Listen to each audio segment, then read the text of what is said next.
नमस्कार, मैं हूं पवन त्यागी। हिंदुओं का डंका, सनातनियों का डंका अब पूरी दुनिया में बजने लगा है।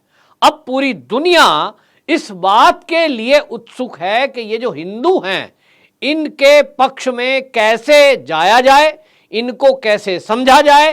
और तो और दुनिया के कई देशों में अब सनातनी संस्कृति को लेकर लोगों में इतनी जागरूकता और उत्सुकता है कि वो भारत से सीखने को तैयार हैं। हाल ही में आपको बताएं, ब्रिटेन के प्रधानमंत्री जिस तरह से ऋषि सुनक को बनाया गया, उसके अलावा दुनिया की कई महाशक्तियों ने एक तरफ मोदी जी की नीतियों की तारीफ की और वहीं हिंदुओं को रिझाने के लिए कई बड़ी बड़ी घोषणाएं की हैं। अब हिंदुओं का डंका जो दुनिया में जिस भी जगह, जिस भी कोने में है, ये बजने लगा है। उन्होंने, हिंदुओं ने, सनातनियों ने अपना जो चरित्र है और अपना जो कर्म क्षेत्र है, उन कर्मों के कारण दुनिया में अपनी जगह बनाई है, चाहे वो बड़ी बड़ी कंपनियां हो, चाहे फिर वो राज सत्ता हो। हाल ही में अमेरिका के पूर्व राष्ट्रपति डोनाल्ड ट्रंप दीपावली के एक कार्यक्रम में अमेरिका के अंदर वो शामिल हुए और उन्होंने वहां घोषणा की कि यदि 2024 के चुनाव में वो जीतकर फिर से राष्ट्रपति बनते हैं तो वो हिंदुओं के लिए एक स्मारक अमेरिका के अंदर बनाएंगे। अब इस बात को वो सुनने के बाद में आप देखें कि जो अभी तक हिंदू विरोधी मानसिकता के लोग थे, खासतौर पे भारत के अंदर, उनको तो मिर्ची लग गई है।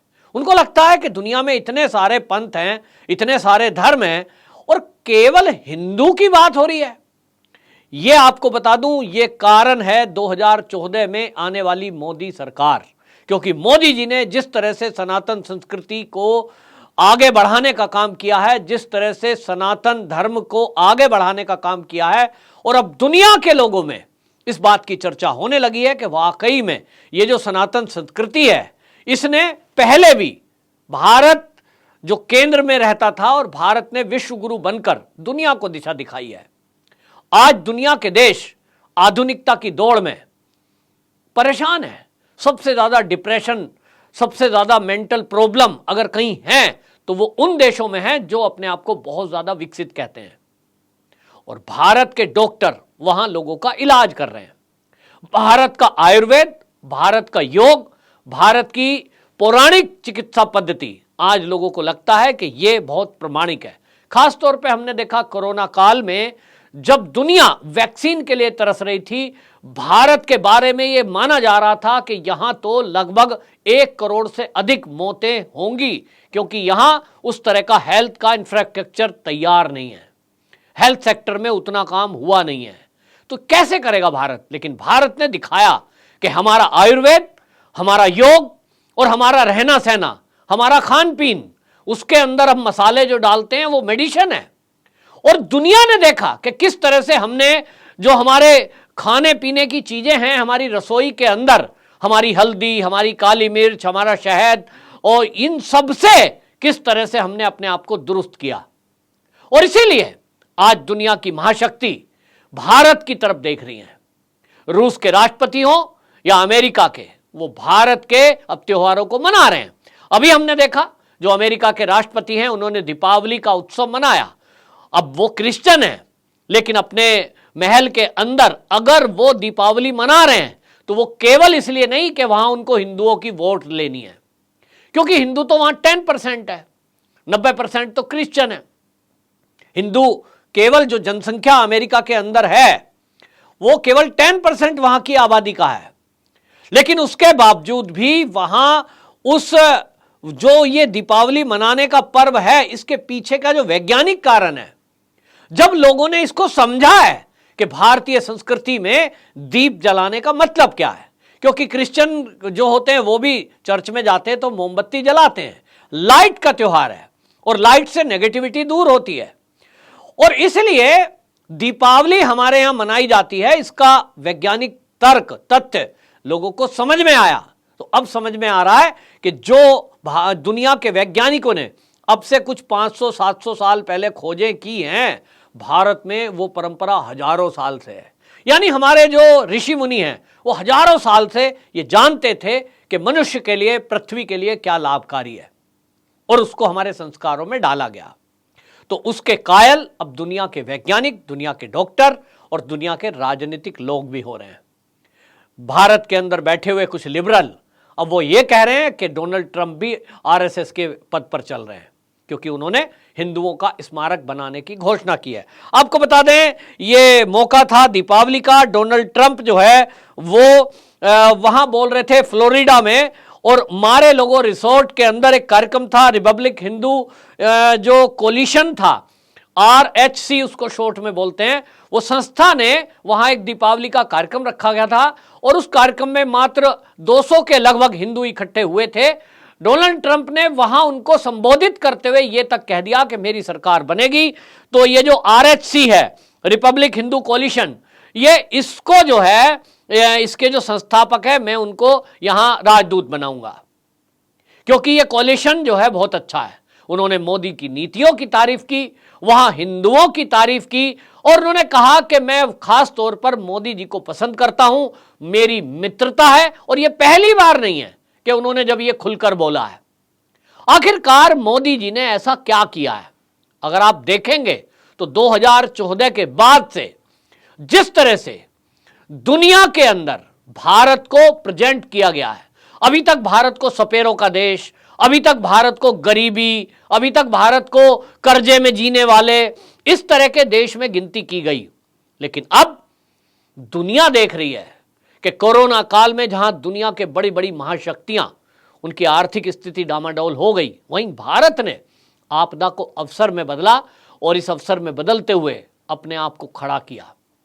अपनी खुद की वैक्सीन, अपनी खुद की PPE किट, अपनी खुद की दवाइयां, और फिर अपने हेल्थ सेक्टर में काफी कुछ काम किया जो 70 साल में नहीं हुआ था।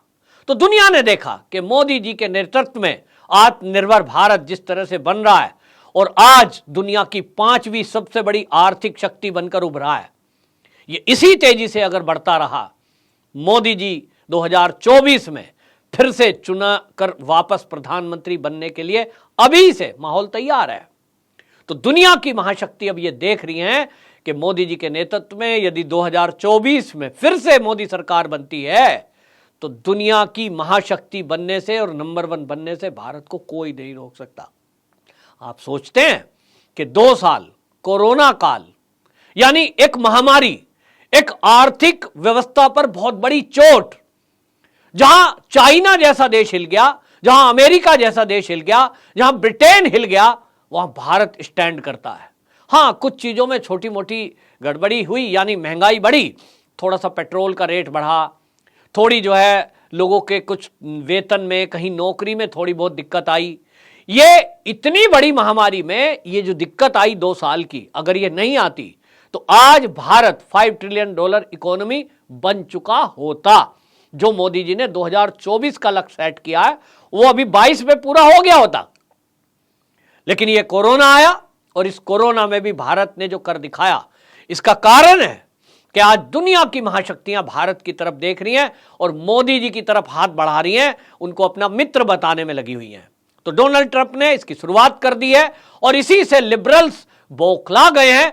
भारत में जो हिंदू विरोधी मानसिकता के लोग हैं, या जो मोदी विरोधी लोग हैं, अभी तक मोदी को वो क्या क्या कह करके बदनाम करने की कोशिश कर रहे हैं कि साहब मोदी ने तो आर्थिक व्यवस्था खराब कर दी, यहां तो बेरोजगारी बढ़ गई है, यहां तो जो है भुखमरी हो रही है। इस तरह के झूठे एजेंडे जो चला रहे थे, उनके मुंह पे करारा तमाचा डोनाल्ड ट्रंप ने मारा है। और जो हिंदुत्व, हिंदुस्तान को, सनातनियों को बदनाम करने में लगे हुए थे, वैसे लोगों को भी डोनाल्ड ट्रंप ने जवाब दिया है कि अब उनको जो रुचि बढ़ रही है वो हिंदुत्व की तरह बढ़ रही है, और इसलिए वो त्योहार में जा रहे हैं और घोषणा कर रहे हैं कि वो जो है कि वो वाशिंगटन DC में हिंदू होलोकॉस्ट स्मारक बनवाएंगे, उनकी सरकार यदि आई तो। और ये माना जा रहा है कि सरकार उन्हीं की आएगी, क्योंकि जिस तरह से अभी के हम राष्ट्रपति को देख रहे हैं, तो अभी आप देखिए कि जिस तरह से डोनाल्ड ट्रंप के हटने के बाद में वहां जो बाइडेन राष्ट्रपति बने, तो बाइडेन के राष्ट्रपति बनने के साथ ही ये माना जा रहा था, क्योंकि वो कम्युनिस्ट विचारधारा के हैं, कि ये तो चीन से ज्यादा निकटता रखेंगे। और वैसा हुआ भी है कि उन्होंने जो अपनी नीतियों में बदलाव किए हैं, उनका झुकाव चीन की तरफ ज्यादा है, जबकि वो जानते हैं और सारी दुनिया जानती है कि चीन एक विस्तारवादी नीति लेकर चलता है। दुनिया में पहले कर्जा देगा, इन्वेस्टमेंट बढ़ाएगा, उनको मजबूर करेगा, कच्चा माल सप्लाई करेगा, और जब मजबूर हो जाएंगे तो धीरे वो रेट बढ़ाता है। और इस तरह से हर दुनिया के देश में अपना इंटरफेयर करता है, उनके ऊपर दबाव बनाता है कि कहीं वो अगर विस्तारवादी नीति के कारण किसी देश के ऊपर अत्याचार कर रहा हो या घुसने की कोशिश कर रहा हो तो ऐसे में उसके बीच में इंटरफेयर ना किया जाए, वरना वो ये जो व्यापार कर रहा है इसको डिस्टर्ब करेगा। और इसी ब्लैकमेलिंग में शायद अमेरिका आया हुआ है। अब उससे निकलने की जरूरत है, चाहे वो पाकिस्तान हो, फिर चाहे वो चीन हो, फिर चाहे वो कट्टरपंथी सोच वाले देश हों, उनके खिलाफ और आतंकवाद के खिलाफ कड़े प्रहार करने की आवश्यकता है। लेकिन अमेरिका के बाइडेन गवर्नमेंट ने इसको ठंडे बस्ते में डाल दिया और दूसरी तरफ पाकिस्तान को हेल्प करने लगे, फाइटर प्लेन तक देने की बात हुई। तो वो जो है भारत के लिए एक तरह से चुनौती है और भारत के लिए नुकसानदायक भी है। अमेरिका से जिस तरह से रिश्ते भारत के थे उसमें एक तरह से मैं कहूं कि तलकी तो नहीं आई, लेकिन अमेरिका ने पूरी कोशिश की कि जो अभी रूस का और यूक्रेन का युद्ध चल रहा है उसमें भारत रूस के विरुद्ध वोट करे। लेकिन मोदी जी हैं वो झुकते नहीं हैं, अपने फैसले खुद लेते हैं, और इसलिए उन्होंने एक फैसला लिया कि हम ना तो यूक्रेन की तरफ हैं ना तो रूस की तरफ हैं। हम चाहते हैं कि युद्ध हो ना और ये युद्ध बंद हो जाए, लेकिन हम विरोध में किसी के वोट नहीं करेंगे। अमेरिका ने लाख हैंकड़ी दिखाई, प्रतिबंध लगाने तक की बात की, लेकिन भारत नहीं डरा, और इसका नतीजा यह है कि आज भारत के रिश्ते यूक्रेन और रूस दोनों से बराबर हैं। आज रूस के राष्ट्रपति इसकी तारीफ करते हैं। तो ये जो हुआ है बदलाव, ये 2014 के बाद हुआ कि पूरी दुनिया में हिंदुत्व और हिंदुस्तान, इसका मान बढ़ा है, इसकी वैल्यू बढ़ी है, लोग उसकी तरफ आकर्षित हो रहे हैं। और इसलिए लोग अब समझने की कोशिश कर रहे हैं कि भाई ये हिंदू चीज क्या है, ये जो सनातनी हैं ये आखिरकार कौन सा संस्कार इनके अंदर है, ये कैसा चरित्र है कि ये जहां जाते हैं अपने कर्म के आधार पर जो कर्म करते हैं, ये क्योंकि कर्म योगी हैं, हमारे जो आदर्श हैं, हमारे भगवान श्री राम, हमारे भगवान श्री कृष्ण, हम उनके वंशज हैं, उनकी औलादें हैं, तो हमारे डीएनए में तो श्री कृष्ण श्री राम का ब्लड है। और वो जो हमें सिखा के गए, जिसने वो सीख लिया है सनातनी के तौर पर, मैं उनकी बात नहीं कर रहा हूं जो इन अपने पूर्वजों को नहीं मानते हैं, लेकिन जो मानते हैं, जो जानते हैं और जो उसको इंप्लीमेंट करते हैं, वो जहां भी जाएंगे अपने कर्म से, अपने व्यवहार से वो जरूर छाप छोड़ते हैं।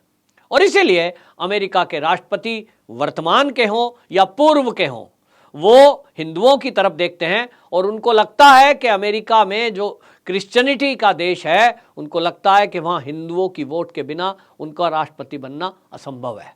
और इसीलिए आपको बता दूं कि लगभग वहाँ जो 33 करोड़ की आबादी है उसमें लगभग 32 लाख वहाँ हिंदू हैं और उनकी वोट बड़ी वैल्यू रखती है। और आपने देखा होगा जब पिछली बार डोनाल्ड ट्रंप राष्ट्रपति पद के लिए खड़े हुए थे तो उस समय मोदी जी वहां गए थे और उन्होंने एक बड़ा कार्यक्रम किया था, और उस कार्यक्रम में दोनों राष्ट्रपति के मतलब राष्ट्रपति और हमारे देश के प्रधानमंत्री किस तरह से बॉन्डिंग दिखाई दी थी उनकी। उस बॉन्डिंग में हमने देखा हाथ पकड़ करके स्टेडियम का चक्कर लगाना, ये सब हमने देखा, और उसके प्रतिरूप ये हुआ है कि जरूर वो सरकार बनाने में नाकाम रहे, ये हुआ है क्योंकि एक रहता है कि एक मतलब बदलाव लाने के लिए एंटी इनकम्पेंसी एक फैक्टर रहता है। लेकिन अब ये माना जा रहा है कि फिर से एक बार 2024 में जब अमेरिका का राष्ट्रपति का चुनाव होगा तो ये जो हिंदुस्तान है, ये जो मोदी जी हैं और वो जो हिंदू हैं अमेरिका में रहने वाले, इनके बिना पर अगला राष्ट्रपति चुना जाएगा। और यही डोनाल्ड ट्रंप शायद समझ रहे हैं और इसीलिए हिंदुओं के लिए स्मारक बनाने की घोषणा उन्होंने दीपावली के उत्सव पर की है।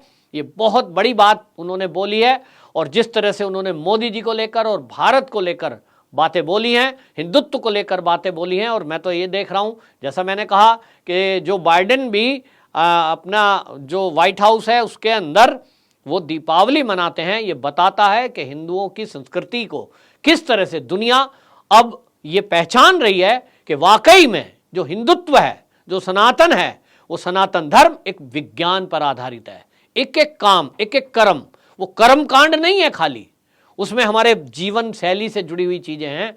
जिसने भी उसको अपनाया है उसका जीवन सुखमय होता है और उसकी आने वाली पीढ़ियां और देश तरक्की करता है। वंदे मातरम।